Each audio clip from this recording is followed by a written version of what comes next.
Good morning, Bridgewater. Coming to you from Studio 509, it's time for Bobcat News.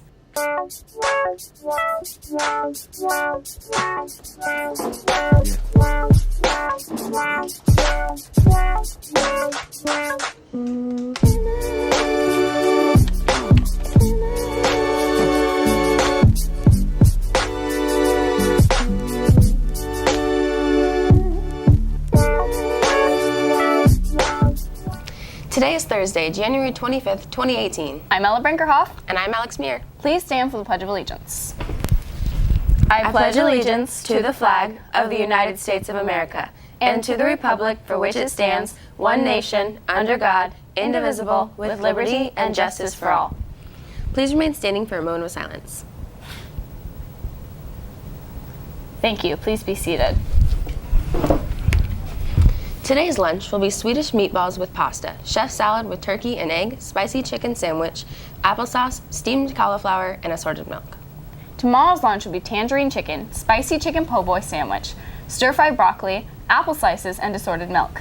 The readathon is on Wednesday, January 31st. All students will report to their language arts and reading teachers in the gym during their class periods. Please have a book to read for the entire class period. You can also bring a blanket or sleeping bag to be comfortable. However, you are not permitted to bring chairs. Mr. Gusa is selling bookmarkers for $1. You can have them personalized with your name or a short phrase in calligraphy. All proceeds will go to the Literacy Council. Whether it's for your friends or your family, these bookmarks will make great gifts. Do you like to sing, dance, or just like performing in general? Then you should join Bridgewater Middle School's Glee Club. Come stop by Mr. B's room this Thursday from 4 until 5:30 for an informational meeting. Wingardium Leviosa. It's pronounced Leviosa, not Leviosa. Whatever. Do you love Harry Potter? Then you'll love the brand new Harry Potter book club. Starting after school on Monday, just check in at platform 9 3/4, the YMCA, and Miss Bailey will come get you. It's okay if you've never read the books. You can start at page 1 at the Sorcerer's Stone with the club on Monday.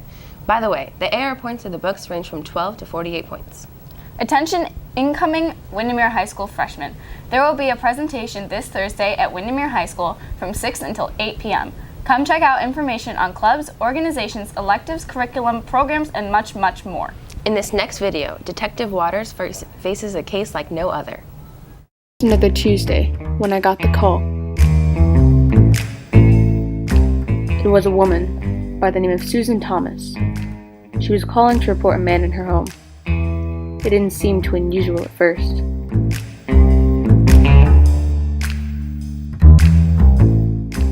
When we spoke, Ms. Thomas emphasized to investigate during the day. I wasn't sure what the importance of this was, but I've never been one to question my clients.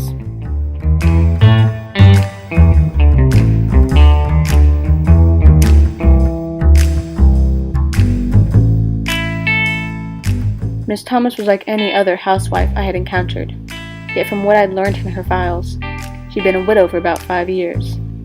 What irked me was the way she kept her house pristine.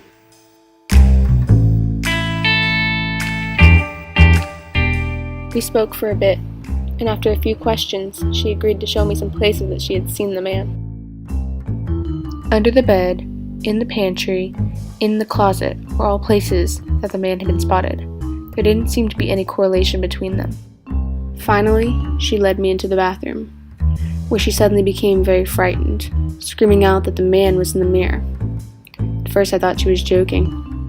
I mean, it was a mirror. Nothing human can hide in a mirror.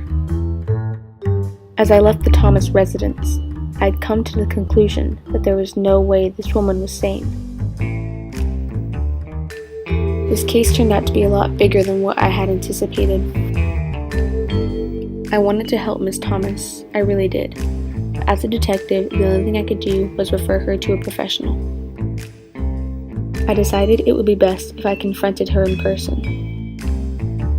When I arrived, Miss Thomas eagerly led me into her house, unaware of the unfortunate news that I had brought. When I finally built up the confidence to tell Miss Thomas that the man wasn't anything more than her imagination, she became very defensive. She claimed that the man was real, and that she knew because he was her husband. Then, there was a crash from the hallway. Miss Thomas and I rushed over to see what had caused it, and that's when I saw him.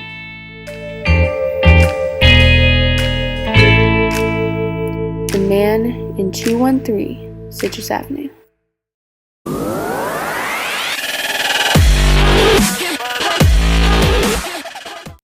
I'm Drive Your Car with the Your Bridgewater Sports.